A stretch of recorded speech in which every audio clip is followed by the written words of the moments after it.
Hello everyone, I am Savita Sharma. आज के इस वीडियो में हम बीपीएससी 131 सब्जेक्ट कोड है बीए फर्स्ट ईयर इग्नू का इसका इंपॉर्टेंट क्वेश्चन डिस्कस करेंगे। इस वीडियो में लेसन 1 से ये क्वेश्चन लिया गया है। इसको काफ़ी इजी अब कर दिया गया है, काफ़ी इजीली इसकी नोट्स बनाए गए ताकि आपको ये क्वेश्चन काफ़ी अच्छे से अंडरस्टैंड हो जाए और आप एग्जाम में इसको अच्छे से अटैम्प्ट कर सको। तो वीडियो स्टार्ट करें तो इससे पहले आपसे रिक्वेस्ट है, चैनल को ज़रूर सब्सक्राइब कीजिए। अगर आप चैनल पे नए हो, चैनल को देखते हो, आपके लिए यूज़फुल रहते हैं वीडियोस, तो आप चैनल को बिल्कुल सब्सक्राइब कीजिए ताकि मुझे मोटिवेशन मिले आपके लिए और हार्ड वर्क करके अच्छे इजी नोट्स के वीडियोस लाने के लिए। तो स्टार्ट करते हैं इस क्वेश्चन को। पूरा वीडियो देखें तभी आपको क्वेश्चन अंडरस्टैंड होगा अच्छे से, और डेफिनेटली अगर आप एक बार क्वेश्चन को अंडरस्टैंड करते हो तो आपको ये इतना ज़्यादा अच्छे से अगर अच्छे से अंडरस्टैंड हो जाए तो रटने की भी ज़रूरत नहीं होती है, आप लर्न करने की ज़रूरत नहीं होती है, आप इसको ऐसे ही लिख सकते हो एग्ज़ाम में। तो देखो, जो ये क्वेश्चंस हैं आपके एग्ज़ाम में 20 मार्क्स तक के क्वेश्चंस में आएंगे। तो थोड़ा सा लॉन्ग क्वेश्चन होता है, तो आपने काफ़ी अच्छे से इसको देना है। जैसे कि क्वेश्चन कुछ भी पूछा हो, आपने उसमें शुरू में आपने उसका अर्थ या डेफिनेशन देनी है, लास्ट में उसका निष्कर्ष देना है, वर्डिंग्स जो भी बनती है वो देनी है आपने। तो इस तरह से आपका पूरा क्वेश्चन बन जाएगा। ठीक है, इस क्वेश्चन को देखते हैं। सबसे पहले व्यवहारिक गतिविधि के रूप में राजनीति का वर्णन कीजिए। ठीक है, एक्चुअल में यहाँ पर हमने राजनीति का वर्णन करना है कि क्या इसकी गतिविधि है, क्या क्या राजनीति है। ठीक है, तो या फिर इस क्वेश्चन को डिफरेंटली भी पूछ सकते हैं, राजनीति की प्रकृति को समझाइए। राजनीति की प्रकृति, ठीक है, राजनीति की प्रकृति किस तरह की है, इसकी क्या विशेषताएं हैं, क्या होता है इसमें, राजनीति में क्या अर्थ है इसका, ये सारा कुछ इसमें इंक्लूड करना होता है इस क्वेश्चन में। 20 मार्क्स का क्वेश्चन हो जाता है तो काफ़ी आपने इसमें देना होता है मटेरियल। ठीक है, तो सबसे पहले हम इसको समझने के लिए राजनीति को ही समझेंगे और राजनीति का अर्थ दे देंगे इसमें अर्थ। तो व्यवहारिक गतिविधि के रूप में राजनीति को समझने के लिए हमें इसके अर्थ को समझना है। ठीक है, सबसे पहले हमने इसके अर्थ को समझना है।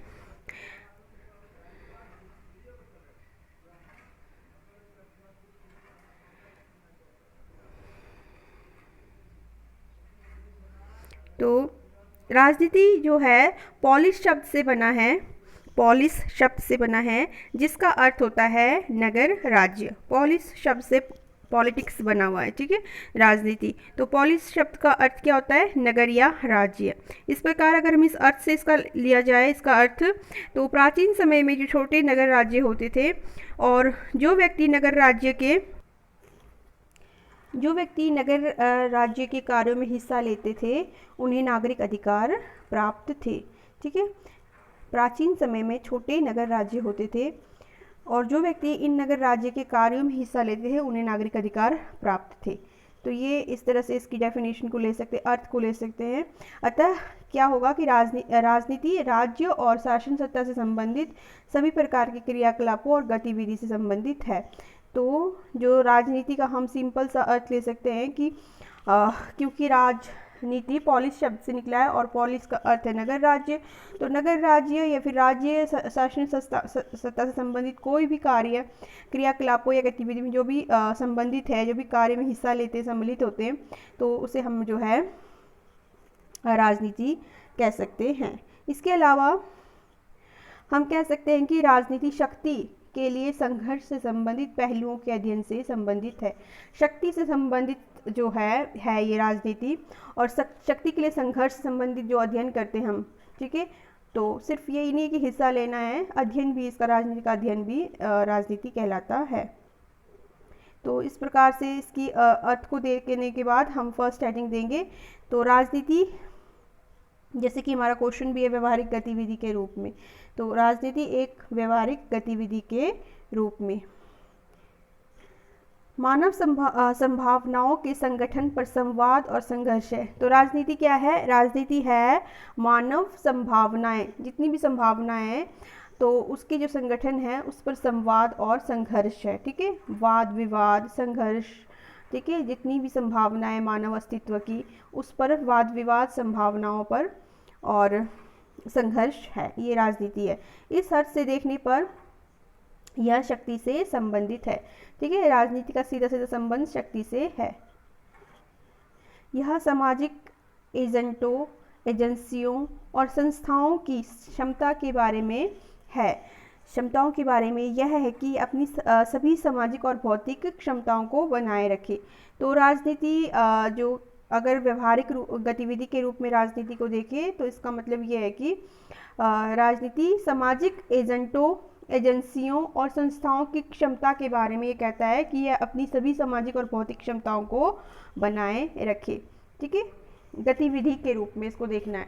देखो पूरा होल कॉन्सेप्ट समझना है आपने, इस पर्टिकुलर वर्ड पे जाना है, इस वर्ड की मीनिंग को समझने की कोशिश करनी है। जैसे अगर आपको मीनिंग समझ आएगी तभी आप उसको एक्सप्लेन कर सकते हैं, उसको लिख सकते हैं। अगर आपको खुद ही मीनिंग क्लियर नहीं होगी तो आप एग्जामिनर को क्या समझाओगे, ठीक है, क्या बताओगे कि ठीक है। तो ये जो राजनीति है गतिविधि के रूप में, इसमें ये कहता है कि यह सामाजिक एजेंटों, एजेंसियों और संस्थाओं की क्षमता के बारे में यह है कि यह अपनी सभी सामाजिक और भौतिक क्षमताओं को बनाए रखे। इसके साथ ही यह उन संसाधनों के बारे में है जो क्षमता को कम करने के लिए हैं। तो अब एजेंसियों और इनकी क्षमताओं को बनाए रखने के लिए तो है ही, साथ में ये कहता है कि संसाधन के बारे में भी है कि जो एक क्षमता को कम करते हैं। उन संसाधनों के बारे में राजनीति है जो कि इसकी क्षमता को कम करते हैं। उन संसाधनों के बारे में है जो इसको प्रभावित करते हैं या फिर इसको आकार देते हैं, इसको राजनीति को। तो राजनीति सभी के बारे में है, सभी के बारे में। तो संसाधनों के बारे में भी है जो इसकी क्षमता को कम करते हैं, राजनीति की क्षमता को कम करते हैं, और उन संसाधनों के बारे में भी जो इसे प्रभावित भी करते हैं और इसे आकार भी देते हैं, उसके बारे में है ये व्यवहारिक गतिविधि के रूप में राजनीति। और इसके अलावा जो राजनीति होती है सभी समूहों, सभी संस्थाओं, सभी समाजों में पाई जाने वाली एक घटना है। ठीक है, तो आई थिंक ये वाला हेडिंग क्लियर है आपको। एक व्यवहारिक गतिविधि के रूप में राजनीति। इसके बाद है आपका राजनीति की प्रकृति। राजनीति की प्रकृति, सही मायने में राजनीति का संबंध उत्तरदायित्व की भावना रखने वाले हर व्यक्ति से है। ठीक है, तो राजनीति का संबंध, इसकी प्रकृति कैसी है, उत्तरदायित्व की जो भावना रखती, जिम्मेदारी, ठीक है, रिस्पॉन्सिबिलिटी, तो उस हर व्यक्ति से है। यह एक सामूहिक गतिविधि है क्योंकि इसमें वही लोग सम्मिलित है जो सामान्य और एक जैसी सहयोग को स्वीकार करते हैं। तो एक सामूहिक गतिविधि की भी कह सकते हैं राजनीति। ठीक है, और इसमें सभी लोग, वो लोग सम्मिलित होते हैं सामूहिक गतिविधि में जो एक जैसे रिजल्ट के लिए, एक जैसे सहयोग के लिए, एक जैसे कार्य के लिए को स्वीकार करते या तैयार रहते हैं। ठीक है, ऐसा नहीं है कि आपको बिल्कुल ऐसे ही लिखना, जैसे जिस तरह से आप इसको समझ रहे हो उस तरह से आप उसको लिख सकते हैं। राजनीति की आवश्यकता मानव जीवन के सामूहिक आचरण से उत्पन्न होती है। राजनीति की, अब देखो आवश्यकता क्यों है, इसकी प्रकृति क्यों है, आवश्यकता क्यों है इसकी, तो मतलब जो मानव जीवन है उसके स्वभाव में ही क्या है, समूह में रहना है। जैसे कि आप पहले देख लो, पहले प्राचीन काल में देख लो आप, या फिर हम एनिमल्स को देख लो, एनिमल्स से ही की तरह ही आदमी भी कुछ हद तक होते हैं, बस एनिमल्स ये है कि वो अपनी बुद्धि का इस्तेमाल नहीं करते, मनुष्य अपनी बुद्धि का इस्तेमाल करके प्रगति करता जा रहा है। तो मनुष्य या फिर एनिमल्स देखो, आप समूह में रहना पसंद करता है, अकेले अकेले रहना पसंद नहीं करता है। तो समूह में रहने के लिए क्या होगा, आपको एक सिस्टम से चलना पड़ेगा। तो उस सिस्टम को, उस व्यवस्था को बनाए रखने के लिए पॉलिटिक्स की या फिर राजनीति की ज़रूरत पड़ती है। इस तरह से आपने इसको लेना है। जीवन में जो समूह में रहने का ये है, ये इसके बाय नेचर ही है मनुष्य का। ठीक है, इसके आचरण में ही है ये समूह में रहना। अतः हमें भविष्य की योजना हेतु सामूहिक निर्णय लेने पड़ते हैं। तो फिर जब इस समूह में रहना, इसके आचरण में ही इसकी ज़रूरत है, तो समूह में रहने के लिए क्या करना पड़ता है, भविष्य के लिए योजना बनाने पड़ते हैं, निर्णय लेने पड़ते हैं, तभी जो है राजनीति की आवश्यकता भी पड़ती है। सामूहिक निर्णय के कुछ उदाहरण हैं, जैसे कि सामूहिक निर्णय कौन से हुए, एक तो पर्सनल निर्णय हो गए, व्यक्तिगत निर्णय, एक हो गया सामूहिक निर्णय। सामूहिक निर्णय जैसे देश को युद्ध के लिए निर्णय लेना है, ठीक है, तब राजनीति की जरूरत पड़ेगी। विश्व को प्रदूषण से हुई क्षति को सीमित करना, ये सब क्या है, सामूहिक निर्णय है।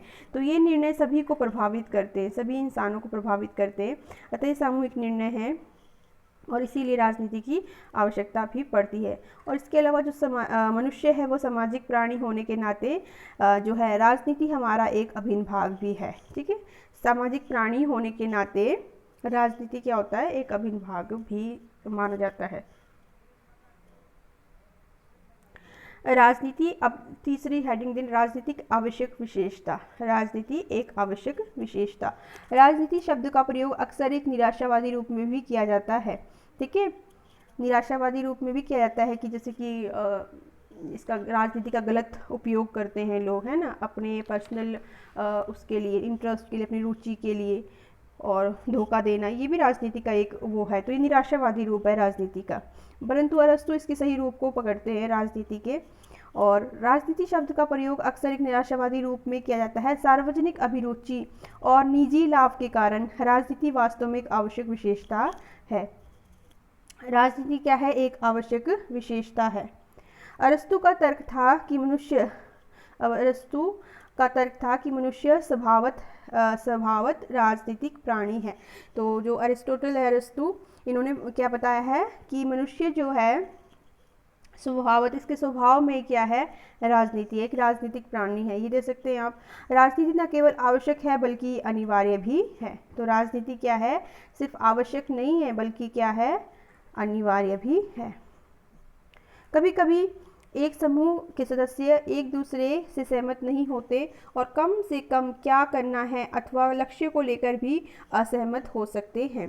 तो जो है समूह में रहते हैं सभी, परंतु कई बार ऐसा होता है कि एक समूह में रहने वाले सदस्य भी एक दूसरे से सहमत नहीं होते हैं और कई बार अपने लक्ष्य को लेकर भी सहमत नहीं होते हैं। तो ये भी एक राजनीति का हिस्सा होता है। तो इस प्रकार हम इसमें निष्कर्ष दे सकते हैं, निष्कर्ष जरूर देना है आपने। इस प्रकार हम कह सकते हैं कि राजनीति मनुष्य की स्वाभाविक गतिविधि है। यहाँ सत्ता का प्रयोग, संघर्ष और समाधान, मूल्यों की महत्व का परस्पर विरोधी हितों में सामंजस्य है। ठीक है, मतलब परस्पर विरोधी हित होते हुए भी सामंजस्य रखना पड़ता है। ठीक है, इस तरह से संघर्ष भी है, समाधान भी है, सत्ता का प्रयोग भी है, मूल्यों की महत्ता भी है, सब चीज़ें राजनीति का भाग है। इसमें आर्थिक हितों की प्रधानता आदि को महत्व दिया जाता है। आर्थिक हितों को भी पॉलिटिक्स में ज़्यादा महत्व दिया जाता है। इस प्रकार हम कह सकते हैं कि राजनीति वह गतिविधि है जिसके द्वारा समूह अपने सदस्यों के बीच सामंजस्य स्थापित करने के प्रयास के माध्यम से सामूहिक निर्णय तक पहुँचते हैं। एक सामूहिक निर्णय लिया जाता है सामंजस्य बैठाकर सभी समूह में। ठीक है, तो ये है, इसको हम राजनीति कह सकते हैं। देखो, आप इसको अच्छे से अपने लिख के इसको अंडरस्टैंड करना और आपको डेफिनेटली ये समझ आएगा, क्योंकि इसको काफ़ी मैंने ईजी अप कर दिया है और ये जो है काफ़ी इंपॉर्टेंट क्वेश्चन है। अगर आपको राजनीति इसका बेसिक अर्थ समझ आ गया तो आप इसके डिफरेंट क्वेश्चंस बनते हैं और भी। तो जब क्वेश्चन कोई भी पूछा गया होगा, अर्थ और निष्कर्ष तो सेम ही रहता है। जो राजनीति से क्वेश्चन अगर आता है, राजनीति की कहीं और क्वेश्चन है डिफरेंट, नेक्स्ट वीडियो में कवर करेंगे। सो अगर आपको वीडियो पसंद आए तो सब्सक्राइब ज़रूर करें। Thank you.